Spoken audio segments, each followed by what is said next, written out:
எல்லாருக்கும் வணக்கம். என்னுடைய ராதா ராமராவ் சேனலுக்கு உங்கள் எல்லாரையும் வெல்கம் பண்ணுறேன். இந்த வீடியோவில் மாதுவ மடங்களில் ராகவேந்திர மடங்களில் முக்கியமாக ராகவேந்திர ஆராதனைலாம் இந்த மாதிரி ஒரு அரைச்சி விட்ட பரங்கிக்காய் சாம்பார் செய்வாங்க. ரொம்ப நல்லாயிருக்கும்.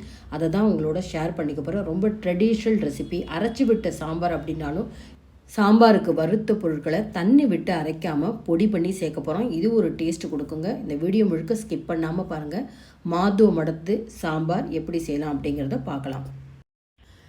பரங்கிக்காய் சேர்த்து அரைச்சி விட்ட சாம்பார் செய்யறதுக்கு பார்த்திங்கன்னா பரங்கி கீத்து எடுத்து வச்சுருக்கேன். வீசமுடி வழக்கும்பாங்க. அதில் 3/4 வழக்கு துவரம்பருப்பு எடுத்து வச்சுருக்கேன். நம்ம கிராம் அளவில் பார்த்திங்கன்னா ஒரு 75 கிராம் சொல்லலாம். சின்ன டம்ளரில் 3/4 டம்ளர் எடுத்துக்கோங்க. 2 முறை தண்ணியில் சுத்தம் பண்ணிவிட்டேன். அதுக்கப்புறம் தாராளமாக நல்லா 1/4 லிட்டருக்கு அதிகமாக தண்ணி சேர்த்துட்டு கையோடவே இதுக்கு கொஞ்சம் மஞ்சப்பொடியும் கொஞ்சம் எண்ணெயும் சேர்த்துட்டிங்கன்னா நல்லா குழைய வேகும். எந்த விதமான துவரம்பருப்புமே வேகாமல் இருக்காது. இந்த மாதிரி எண்ணெய் சேர்த்து சிம் ஃப்ளேமில் நல்லா 4-5 விசில் வேக விட்டுக்கலாம். இந்த பருப்பு வேகிற டைமில் பார்த்திங்கன்னா இதுக்கு புளி ஊற வைக்கிறது பார்த்திங்கன்னா நல்லா புது புளியாக எடுத்திருக்கேன். ஒரு பெரிய நெல்லிக்காய் சைஸ் எடுத்திருக்கேன். இந்த ஊற வச்ச புளியிலே கொஞ்சமாக நான் ரசத்துக்கும் இந்த புளி கரைசல் சேர்த்துக்க போகிறேன். நல்ல ஒரு முறை தண்ணியில் அலம்பிட்டு வெந்நீர்லையோ இல்லை நார்மல் வாட்டர்லேயோ ஊற வச்சுக்கலாம். நல்லா அந்த மாதிரி அலம்பிடுங்க. அதுக்கப்புறம் வேறு ஒரு தண்ணியில் ஊற வச்சுக்கலாம். பரங்கிக்காயும் தோல் எடுத்து நறுக்கி வச்சுருக்கேன். பரங்கிக்காய் கொஞ்சம் பெருசாக நறுக்கிக்கணும். மடத்துலலாம் பார்த்திங்கன்னா இதை விட பெருசாகவே நறுக்குவாங்க. அரைக்கிறதுக்கு என்னென்ன தேவையான பொருட்கள் பார்த்திங்கன்னா மல்லி தான் அதில் நிறையா இருக்கணும். 1 டேபிள் ஸ்பூன், அதாவது 3 டீஸ்பூன் மல்லி, 1/2 டீஸ்பூன் கடலைப்பருப்பு. இதுக்கு உளுத்தம்பருப்பு மிளகு ஜீரகம்லாம் சேர்க்கக்கூடாது. 2 சின்ன கட்டி பெருங்காயம், 1/2 டீஸ்பூன் வெந்தயம் சேர்த்துருக்கேன். கர்நாடகா ஸ்டைலில் செய்கிறதா இருந்தால் கொஞ்சமாக கிராம்பு, ஒரு சின்ன பிஞ்ச் அளவு பட்டை சேர்ப்பாங்க. அதுக்கு பதிலாக நம்ம வெந்தயம் சேர்த்துட்டோம். நல்லா 2 டேபிள் ஸ்பூன் தேங்காய். அதே போல் கலருக்கு பார்த்திங்கன்னா 4 காஷ்மீரி சில்லி, சாத்தூர் மிளகாய் ஒரு 5-6 எடுத்திருக்கேன். அந்த காம்பு கூட எடுக்காமலே வறுப்பாங்கங்க. அவ்வளோ நல்லாயிருக்கும்.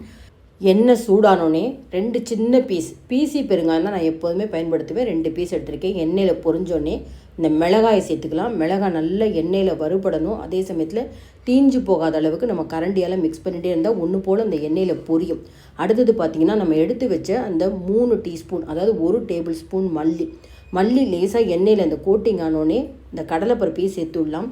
நல்ல ஒரு வாசனையாக இருக்குங்க. அடுத்தது வெந்தயமும் சேர்த்துக்கலாம். இப்போ இதெல்லாம் நல்லா பொரிஞ்சு நல்ல ஒரு மணம் வரும். நல்லா கோல்டன் ப்ரௌன் கலர் வரும் பாருங்களேன். இந்த அளவுக்கு எண்ணெய் போட்டால் தான் நல்லா வறுபடும். இது அரைச்சி விட்ட சாம்பார்னு சொன்னேன். ஆக்சுவலாக நம்ம தண்ணி விட்டு அரைக்காமல் அப்படியே இது பொடி பண்ணி போட போகிறோம். அந்த காலத்தில் ஒரு 40-45 வருஷத்துக்கு முன்னாடிலாம் பார்த்திங்கன்னா பெரிய ஆட்டுக்கல்ல அந்த உரல் இருக்குது பார்த்திங்கன்னா, உரலில் இருக்கிற அந்த உலக்கையை வச்சு இடிப்பாங்க. அப்போல்லாம் இந்த ஜம்போ மிக்சிலாம் கிடையாதுங்க. கடலைப்பருப்பு நல்ல பொன்னிறமானோடனே நம்ம எடுத்து வச்சுருக்க அந்த 2 டேபிள் ஸ்பூன் தேங்காயும் சேர்த்துட்டு நல்ல வானொலி சூடு இருக்கு இல்லையா, ஒரு 2 நிமிஷம் நம்ம அந்த பரட்டி விட்டு அடுப்பை நிறுத்தி விடலாம். இப்போ அதை நம்ம பொடி பண்ணிட்டு தான் வரப்போகிறோம். அந்த காலத்தில் எப்படி செஞ்சாங்களோ இந்த மாதிரி வறுத்த பொருட்களை தண்ணி விட்டு அரைக்காமல் பொடி பண்ணி சேர்க்குறப்ப சாம்பார் அவ்வளோ நல்ல வாசனையாக இருக்குங்க. இப்போ அடுத்தது பாருங்கள், அந்த வேக வச்ச பருப்பை நல்லா விஸ்கு வச்சு கடைஞ்சிக்கோங்க. கடைஞ்சாதான் உங்களுக்கு ஒன்று போல் நல்லாயிருக்கும். அங்கங்கே திப்பியாக உங்களுக்கு அந்த துவரம்பருப்பு தெரியாது. பரங்கிக்காய் நறுக்கி வச்சாச்சு. புளி கரைசல் பாருங்கள் கரைச்சி வச்சுருக்கேன். அதே போல் வறுத்த பொருட்களை நான் இப்போ பொடி பண்ணிட்டு வரேங்க. பொடி பண்ணுறப்ப ரொம்ப நைஸாலாம் பொடியாகாது, கொரகொரப்பாக இருந்தாலும் பரவாயில்ல, ரொம்ப நல்லாயிருக்கும். இப்போ சாம்பார் செய்யக்கூடிய ஒரு வாணலி எடுத்திருக்கேன். முதல்ல பரங்கிக்காயை வேகப்படுவோம். பரங்கிக்காயை புளிக்கரைசலில் வேக போட்டால் காத்தால் பண்ண சாம்பார் பார்த்திங்கன்னா நைட்டு வரைக்கும் கெட்டு போகாதுங்க.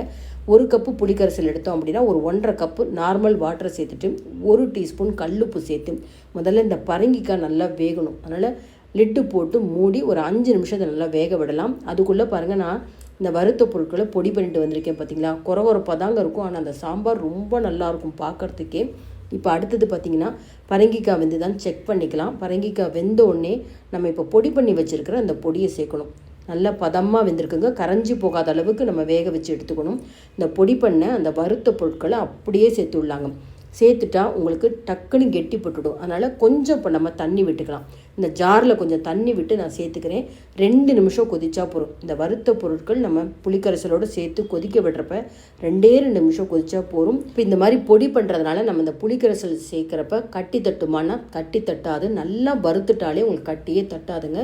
பாருங்கள், இப்போ ஜாரில் பொடி இருக்குன்றனால கொஞ்சம் தண்ணி சேர்த்து இதையும் அந்த புளிக்கரைசலோடு சேர்த்து 2 நிமிஷம் கொதிக்க விடுறேன். இந்த பொடியை மிக்ஸ் பண்ணோன்னே பார்த்திங்கன்னா நம்ம கொரகொரப்பாக அரைச்சின்னு வந்திருக்கோம் இல்லையா, அந்த மல்லி கொஞ்சம் திப்பி திப்பியாக தெரியும். மிளகா வந்து அப்படியே பொடி பண்ணது அங்கங்கே சின்ன சின்னதாக ரெட்டாக தெரியும். கடலைப்பருப்பு அதே போல் கொரகொரப்பாக இருக்கும். நல்ல ஒரு வாசனையும் அந்த டெக்ஸ்சரே பார்க்க சூப்பராக இருக்கும். ஒரு ஆறுக்கு கருவேப்பிலையும் சேர்த்துட்டேங்க.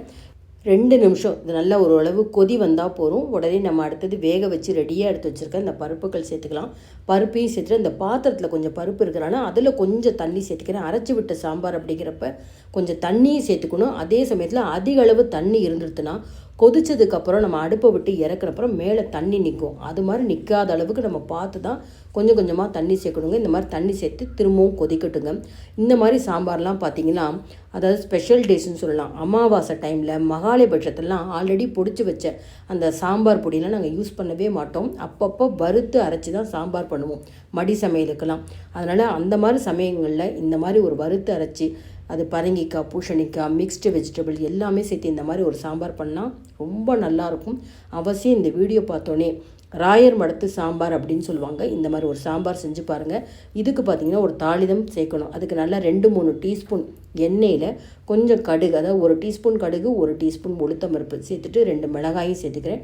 நல்லா பொரிஞ்சோன்னே இந்த சாம்பாரோடு சேர்த்து விடலாங்க. மணக்க மாத்வா மடத்து சாம்பார் ரெடி. அவசியம் ட்ரை பண்ணி பாருங்கள். இந்த வீடியோ உங்களுக்கு ரொம்பவே யூஸ்ஃபுல்லானு நினச்சிங்கன்னா லைக்ஸ் கொடுங்க, கமெண்ட் பாக்ஸில் கமெண்ட்ஸ் போடுங்க, ஃப்ரெண்ட்ஸ் அண்ட் ரிலேட்டிவ்ஸ்க்கு வீடியோவை ஷேர் பண்ணுங்கள். சப்ஸ்கிரைப் பண்ணாத வீவர்ஸ் உடனே சப்ஸ்கிரைப் பண்ணி எனக்கு எப்போதுமே சப்போர்ட் பண்ணிகிட்டே இருங்க. Thank you viewers.